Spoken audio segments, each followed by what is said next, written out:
فصيف 1937 العالم كان كيتفرج في واحدة من أخطر المغامرات الجوية في التاريخ. امرأة واحدة وسط السماء، وسط الرياح، وسط الأحلام. سميتها إيميليا إيرهارت. ماشي غير طيارة، كانت رمز للحرية، للإرادة، للشجاعة.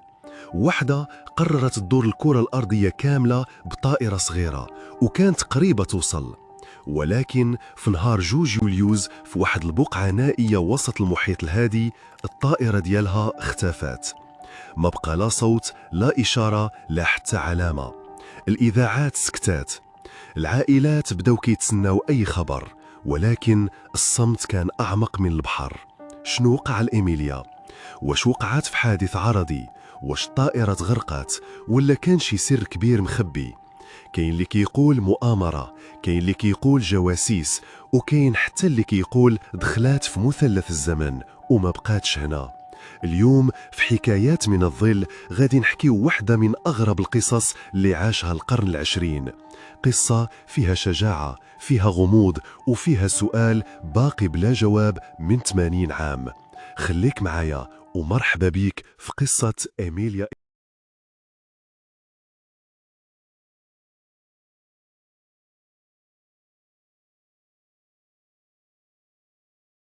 معروفة ماشي غير في أمريكا، العالم كامل كان كيعرفها.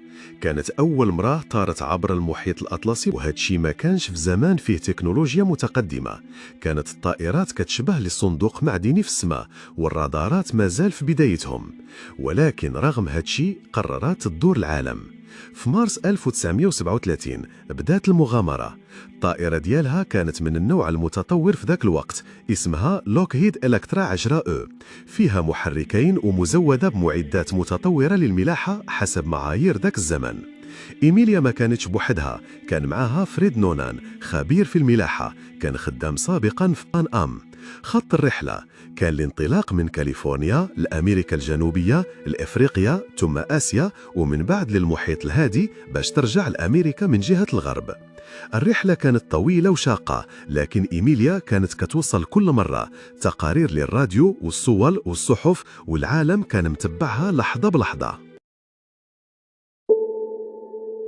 نهار 2 يوليوز 1937 إيميليا وفريد خرجوا من لايبابا، واحد الجزيرة صغيرة في غينيا الجديدة، وغاديين في طريقهم للجزيرة الصغيرة هاولاند، واحدة من أصعب المحطات في الرحلة، لأن الجزيرة ما كتبانش مزيان وصغيرة بزاف وسط واحد الفضاء كبير فيه غير الماء.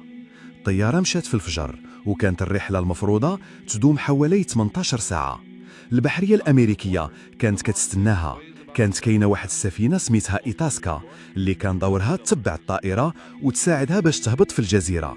لكن قبل الوصول الرسائل بدات كتولي مشوشة. إيميليا كانت كتصيفط رسائل تقول: ما شايفيناش، كندورو قريب منكم، الوقود قرب يسالي. ومن بعد الصمت. ما بقى لا صوت لا تواصل، الطائرة اختفت. البحرية دارت أكبر عملية بحث في ذاك الوقت، كيقولوا صرفوا أكثر من 4 مليون دولار وفتشوا 250 ألف ميل مربع ديال البحر، ولكن والو، لا حطام، لا أثر، لا جثة، لا حتى شي حاجة. من بعد ما الطيارة اختفت، العالم كامل ولا كيسول فين مشات إيميليا. مع مرور السنين خرجوا بزاف ديال النظريات، وكل وحدة أغرب من الأخرى. النظرية الأولى: الطيارة وقعت في المحيط وغرقت. قالوا ما قدروش يلقاوها حيث المحيط واسع بزاف، والجزيرة اللي كانت غادية ليها صغيرة، صعيب يتحدد الموقع بدقة. والنظرية الثانية: أن إيميليا ما ماتتش، ولكن هبطت بالخطأ في واحد الجزيرة سميتها نيكومارورو، وقالوا باللي كاينين شهود شافوا بقايا ديال المعسكر، وكاين عظام ديال المرأة لقوهم وممكن يكونوا ديالها. والنظرية الثالثة كتقول أنها كانت خدامة في مهمة سرية مع الحكومة الأمريكية، وكانوا باغيين يتجسوا على اليابان، ومن بعد لقوها اليابانيين وسجنوها أو قتلوها. والنظرية الرابعة والأكثر غموضاً أن إيميليا ما ماتتش، ولكن رجعت لأمريكا باسم مستعار وبقات عايشة في حياة سرية وهربت من الشهرة والضغوطات. وكاين حتى اللي كيقولوا ممكن تكون دخلت مثلث برمودا أو شي بوابة زمنية واختفت من هذا العالم كامل. النظرية الخامسة، وهذه أغرب نظرية ولكن عندها محبين ديال الغموض. كيقولوا أن إيميليا دخلت في مجال مغناطيسي كيحول الزمن أو دخلت لبعد آخر. شي نظريات ربطوها بمثلث برمودا، وواحدين قالوا أنهم شافوها في رؤى أو جلسات روحية. واش ممكن ولا مستحيل؟ فعالم الظل كل شي وارد.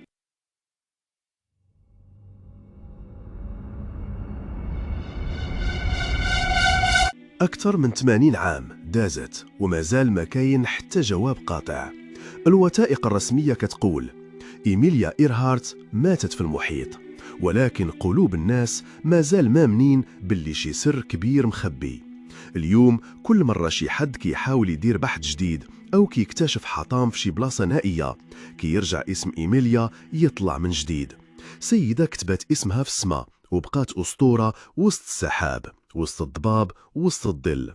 ومن هذا المنبر في حكايات من الظل كنقولوا ليها حتى إلا بقى الغموض محيط بالقصة، راه الأسطورة ديالك ما عمرها غادي تموت.